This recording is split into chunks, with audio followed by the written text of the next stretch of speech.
Welcome back, story lovers. Thanks for joining Maxine and I today. As you may remember, we are now on chapter 4.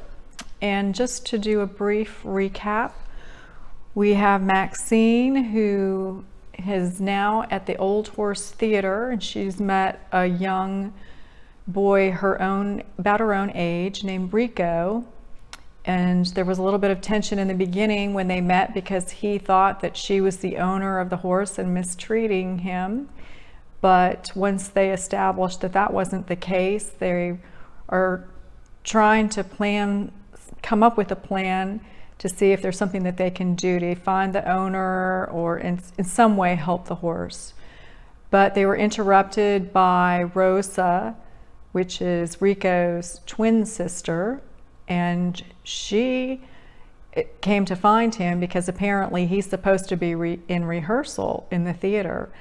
And she's worried that their boss will be upset, especially when she finds out that there is a horse and carriage that doesn't belong there. So Rico asks Maxine to please get under the carriage and hide there until he can come back and get her and they can do something about the horse. So that's where we ended on chapter 3. So let's move on to the next part of Maxine's adventure. Chapter 4, The Old Horse Theater. Since when did I become such a wimp? Maxine frets as she crouches beneath a carriage in the dark. Why didn't she stand up to Rico when he told her to hide? Her knees begin to ache and her feet tingle. How long does he expect me to wait here anyway? For the second time that day, she wraps herself in the wool carriage blanket. She tugs a braid toward her mouth, thinking hard. She frowns. Who would know if she hid and watched them practice anyway? Practice what, though? Something with horses and his family, and they get paid for it. Wait, how can kids even be working? The questions multiply. They swirl in her head until she can't bear to hide under the carriage for another second. With one hand on the blanket, she crawls past the damaged carriage wheel and stands. Her knees are sore as she brushes bits of dirt and straw from her khaki pants. She pulls her backpack from beneath the carriage and decides to check on the silk top hat. Might as well wear it, right? She unzips the canvas bag and retrieves the glossy hat before piling her braids and barrettes into a messy bunch and stuffing them under the silk brim. She looks around the deserted stable area. Nobody's even here to see me, she fumes. Just who made Rico the boss anyway? I'm Maxine, the greatest Meriwether, and if you don't know me, you don't know me, she declares. Wearing the hat definitely gives her confidence. She picks up the blanket and decides it might come in handy later. Uh-oh, later. I don't want to think about later. She peers inside the red backpack, choosing what to keep. Definitely don't need the math textbook or English workbook. She drops them behind the carriage wheel and kicks straw around them. Keep the pencils and lined notebook paper, just in case. An artist always needs her tools, right? Her quick brown hands expertly fold the blanket edges together, and she rolls the musty wool into a tight cylinder that fits in the bottom of her backpack. Seconds later, she shrugs her shoulders back into the straps, tightening them securely. Eager to do something other than wait, she tries to justify leaving the hiding place. Hey, like Dad always says about his work, being too cautious is the greatest risk of all, she mutters. Her legs wobble a bit as she walks down the stall corridor on tingling feet. So I'm gonna see what's going on. First, she makes a beeline for Caesar's stall. She peeks through the door slats and smiles to see his long nose directly facing Lady Pearl's window slats where they share an adjoining wall. The pale female horse does the same, making it seem as though they are having an intimate conversation. She has the distinct impression that Caesar is telling Lady Pearl how difficult life has been on the city streets. His fat lips vibrate as he makes a low rumbling noise and his tail switches back and forth. The woeful story continues with his sale to a carriage driver. Maxzyne's shoulders slump as she senses his feelings of loss and abandonment. Through the adjoining stall window slats, Lady Pearl sighs and snuffles. The pretty horse's gentle nickers seem to console Caesar's sadness. He heaves a great sigh, and for a moment his tail is still. It is such a private conversation that Maxzyne feels guilty eavesdropping on them. Wait, did I just hear Caesar talking? Oh, yes, I did. Wow, this hat is the real deal. She pushes a stray braid back under the brim, her mind racing. Ever since trying it on, she felt she could understand this animal. Enrico thinks he knows so much about horses. She waits, curious to hear more. Caesar snuffles and moves restlessly around the stall, continuing to tell Lady Pearl about his past. Maxzyne has an impression of the horse performing on a stage, but she loses the image when her backpack bumps the stall door and gives her away. Both horses turn in unison to look at her through the door slats. They stamp their hooves and whinny with annoyance at the interruption. Embarrassed at being caught listening, she waves at them. Hey there! Sorry to interrupt. Don't worry about me. I'm just going to go watch Rico and Rosa practice. Glad to see you're getting to know each other. Talk later, huh? Bye. She steps away, feeling self-conscious as their solemn eyes follow her down the hall. Moving toward the big arched doors, she spots a black jacket similar to Rosa's. It hangs high on a hook near some rakes, shovels, and other riding gear. How to reach it? She spies an empty metal pail and quickly flips it over. Pleased with her ingenuity, she uses it as a step stool. Fortunately, it is just high enough and she pulls the jacket from its hook. The shoulders feel snug, but it seems to fit once it is buttoned over her navy polo shirt. Although the leather sleeves hang down to her knuckles, she rolls them into cuffs and considers it a fashion success. At least she feels warmer. She also decides to return the hat to her backpack for safekeeping. Besides, she can move faster without it. Now, where did Rico and Rosa go? She continues past the long line of closed stall doors toward the arched doors at the far end of the long, dusty corridor. Overhead, bare bulbs on the ancient ceiling are thick with abandoned spider webs. Their weak beams of light only exaggerate the shadows.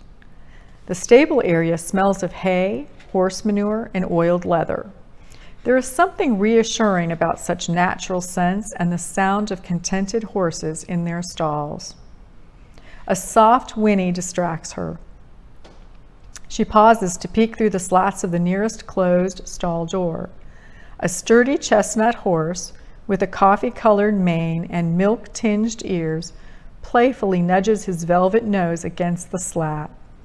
She clicks her tongue on the roof of her mouth. It's a reasonable attempt to sound like Rico, but doesn't work. She gives the horse a lopsided grin and shrugs. Sorry, amigo. The horse snuffles, one skeptical eye on her hands. She waves to prove they are empty. I wish I had an apple or carrot to give you, but I'm fresh out. I'll check with Rico when I see him, though. She reaches through the slat and strokes the perfect diamond star under his dark mane and then turns away. At the far end of the horse paddock, the huge double door suddenly cracks open with a creaking wail. The stable floor is splashed with strange rays of blue, red, and golden light. Maxzyne shrinks back against the stall door.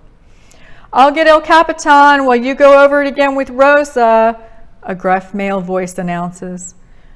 Quickly, Maxzyne unhooks the stall door latch behind her. This disturbs the young chestnut horse that shifts restlessly. Shh, she whispers, closing the door behind her. She puts her finger to her lips and ducks below the slatted door window. The horse shuffles around her. Curious, he sniffs her neck and nudges her backpack loose, hoping to find a treat. Oh, how it tickles! She tries not to giggle, but his warm breath and soft nose on her neck are hard to ignore. She clutches the backpack to her chest as she hides and listens. In the corridor, heavy footsteps stop at a nearby stall. She hears the latch slide and the door swing open as the growly voice demands, "Time's up, El Capitan. Gotta work for all that special feed you've been chowing down. If we get a good crowd for tonight's show, maybe I won't have a heart attack when I see this month's feed bill." The horse responds with a throaty neigh. There is a shuffle of hooves as riding gear is quickly cinched. She hears the sound of a palm smacking the horse's flank. In a rush of man and beast, they exit the stall and head back to the mysterious doors at the end of the hall. The rusty hinges groan again as the huge doors close. She breathes a sigh of relief. Whew, close call. She slowly stands and peers through the door slat. "The coast is clear," she whispers to the curious horse beside her. She unzips her backpack to check its contents. After hugging it so tightly, the top hat is somewhat wrinkled around the brim. She carefully smooths the fabric with her fingers and blows on the feather tucked into the hat band. Satisfied, she twirls it once on her fingers, then returns it to the backpack and zips the canvas closed. Slipping the straps over her shoulders again, she turns back to the chestnut horse and waves. "Back to my mission," she whispers. "Later." She opens the door and darts into the corridor. The eager horse tries to follow her, but the stall door quickly closes. With a neigh of disappointment, he shuffles back to his trough filled with hay. Outside the stall, Maxzyne is careful to stay near the shadowy edges of the dusty corridor. With a watchful eye on the huge doors ahead, she jogs toward them. Breathe. Her lungs fill, but her heart races. What's going on in there, she wonders. On her tiptoes, she reaches for one of the high iron handles on the heavy wood doors. The curved metal is rough and cool to the touch. She pulls the right door open just a crack, wincing as the old hinges squeal. Afraid of discovery, she waits several seconds before peering into the adjoining space. What's this? She blinks several times as her eyes adjust to the glare of flashing red and gold lights. Adding to the confusion, a blast of music becomes a burst of chatter as a loudspeaker whines and crackles. A familiar male voice demands attention. It is the raspy, commanding voice of the man she'd heard in El Capitan's stall moments before. That must be the boss, she guesses. Growing bolder, she cracks the door open a few inches wider, curiosity overcoming her fear of discovery. Give Rosa more time to stand, Rico. Think, drama. Get folks out of their seats because they think she might fall. Come on, faster. Tease some more applause out of them, Rosa. It's your moment, so grab them by the hearts and squeeze. Maxzyne spots a burly man with a microphone at the far end of an indoor performance ring surrounded by wood bleachers. He waves his plaid flannel baseball cap at the two familiar figures galloping past on horseback. Their horse, El Capitan, stirs up small tornadoes of dust under his speeding hooves. Her own heart squeezes tightly when Rico suddenly pulls up the reins. Horse and riders break to a dramatic stop at the far end of the arena. Not bad, but not quite good enough, the man growls. You kids take another lap. Rosa, turn around on the back of the horse and do that "look, no hands" move again. The twins glance at each other and then resettle themselves on the saddle. Rico stands in the stirrups. Rosa sits in the saddle behind him, neck and shoulders straight, head held high. Go on, One more time, the man urges. He points the microphone at them. Oh, yeah, and don't forget, halfway back, switch to one foot. That's always a showstopper. Rico hugs the horse with his heels. He lightly taps the riding crop on the animal's shining flanks, and the handsome twins and horse repeat their quick trot around the ring. Faster, Rico! The man barks over the loudspeaker. Let her hook 1 foot behind you. Yeah, that's it. Good, good. Now, give her the fan to hold.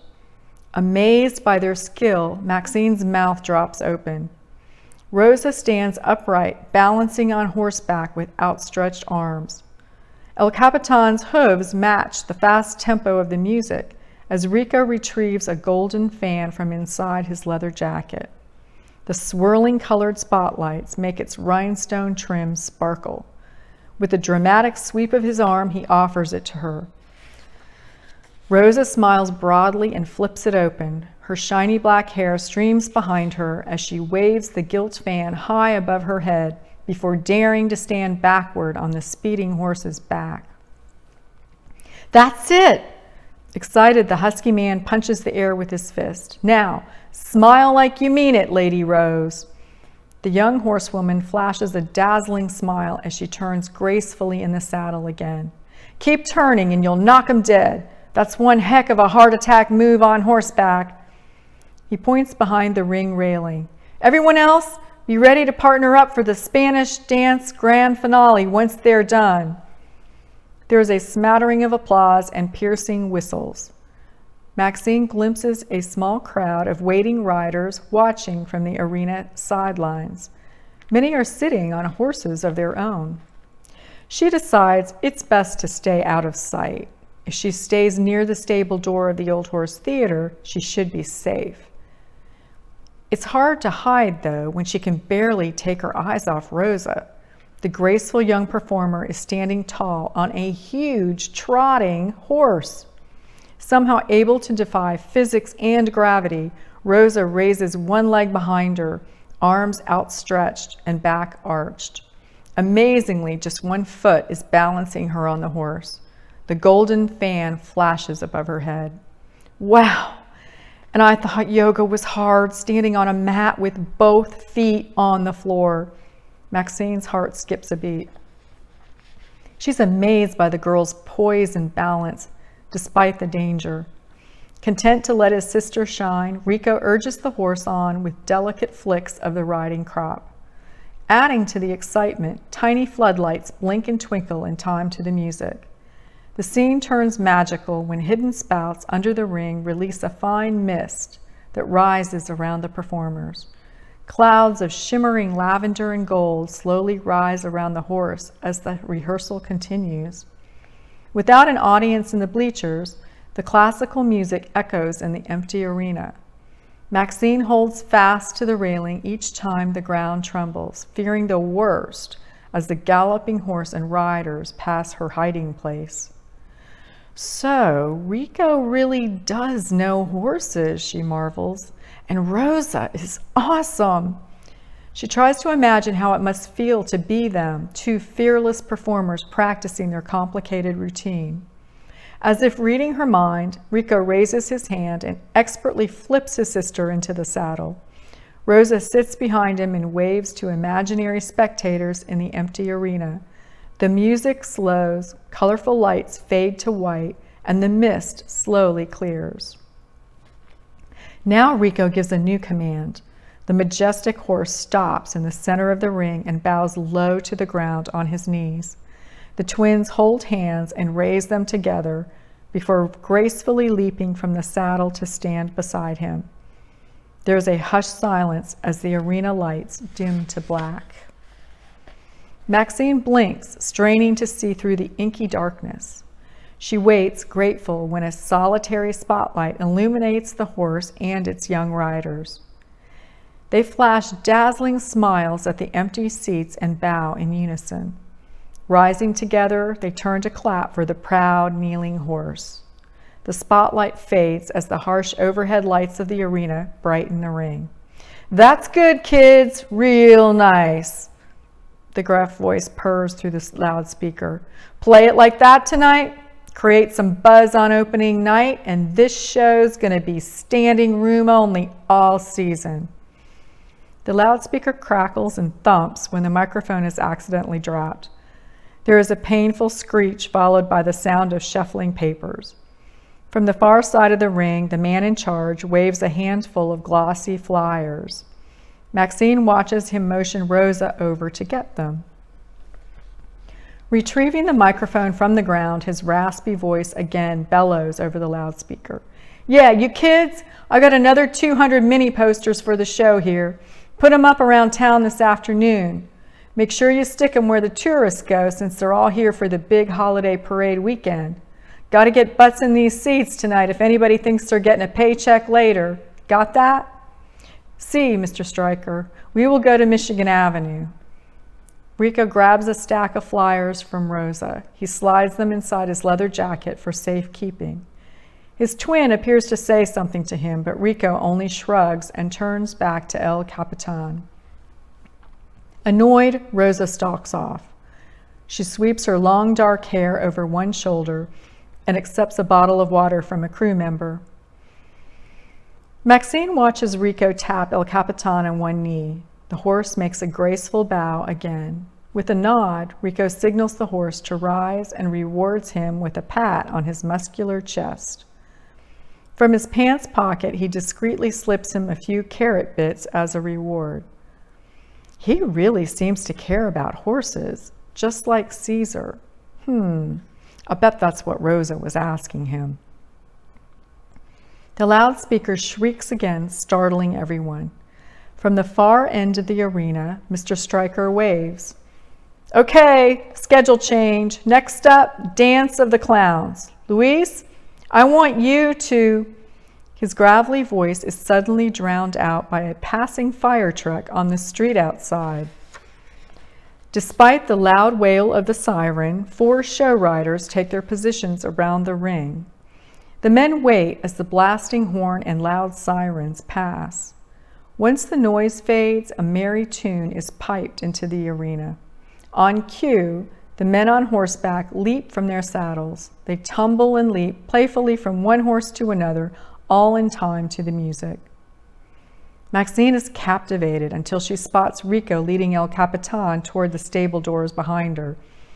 Uh-oh, he must be taking him to the stall. I better get back before he sees me. The loudspeaker crackles to life again. Like I was saying, guys, Luis, we need more cartwheels and handstands during this number. Give me a breakout move when the lights change, and the sound of splintering wood and thrashing behind Maxzyne is terrifying. She forgets everything, including the need to stay hidden, and scurries to safety. Goosebumps rise on her arms and neck as a streak of black mane, tail, and hooves pounds past her. Caesar! She gasps as the frightened horse races toward the ring. Certain that he is a danger to anything in his path, she screams, "Stop! Whoa! Caesar!" Despite her cries, the horse dashes past a shocked Rico. The panicked horse streaks toward El Capitan, who neighs a loud warning. Caesar enters the ring, running and kicking wildly. The other riders shout and swarm over the rails. They wave their hats and call out to the distressed runaway horse. There is no stopping him as he stomps, bucks, and snorts. His nostrils flare and his eyes roll behind the leather blinders. Maxzyne's heart sinks. From across the aisle of bleachers, she looks at Rico, knowing she's caught. He ignores her, quickly securing El Capitan's reins to a nearby railing. She watches, nervously twisting and pulling a red barrette loose from a braid near her cheek. The hard plastic reaches her mouth. Without a second thought, she bites hard on the clip, fearing the worst, as Rico rushes into the ring to stop the crazy horse. So that's the end of chapter 4. And we have a few discussion questions for you to think about